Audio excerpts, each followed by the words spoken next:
ప్రతి సంవత్సరం గణేష్ చతుర్థి సందర్భంగా మనం గణపతిని ఇంటికి ఆహ్వానించి పూజలు చేసి చివరికి నిమజ్జనం చేస్తాం. కానీ గణేశుడిని నిమజ్జనం చేయడానికి అసలు కారణం ఏంటో మీకు తెలుసా? ఈ వీడియోలో మనం పురాణాలు, తత్వాలు, శాస్త్రాల ఆధారంగా ఆ అర్థాన్ని తెలుసుకుందాం రండి. మొదటగా ఆధ్యాత్మిక పరమైనటువంటి అర్థం. పురాణాల ప్రకారం గణపతిని పూజించే సమయంలో మనం ఆయనను ఆవాహన చేసి విగ్రహంలో ఆహ్వానిస్తాం. పూజ పూర్తయ్యాక ఆయనను నివాహన చేసి ఆయన లోకానికి గౌరవంగా పంపిస్తాం. ఇది ఒక ఆతిథ్య భావన. వచ్చిన గౌరవ అతిథికి వీడ్కోలు చెప్పినట్లు దేవునికి గౌరవం చూపించడం. పురాణం ఆధారంగా ముక్తల పురాణం మరియు గణేష పురాణంలో గణపతి పూజా క్రమంలో ఆవాహన నివాహన విధానాన్ని స్పష్టంగా చెప్పబడింది. పాత వ్రతకల్ప గ్రంథాలలో అంటే పూజ పూర్తయ్యాక విగ్రహాన్ని నీటిలో సమర్పించాలి అని చెప్పబడుతుంది. ఇదే నీటి నిమజ్జన ఆచారానికి మూలం. తాత్వికమైనటువంటి అర్థం.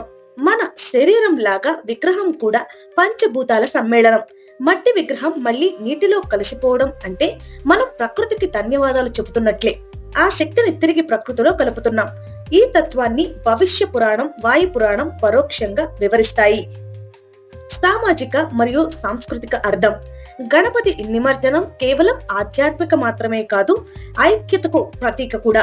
లోకమాన్య తిలక కాలం నుంచి గణపతి ఉత్సవం సామాజిక ఐక్యతకు చిహ్నంగా మారింది. ఒకే చోట అందరూ కలిసి గణేశుడిని వీడ్కోలు పలకడం సమాజంలో బంధాలను బలపరుస్తుంది. పర్యావరణ సందేశం.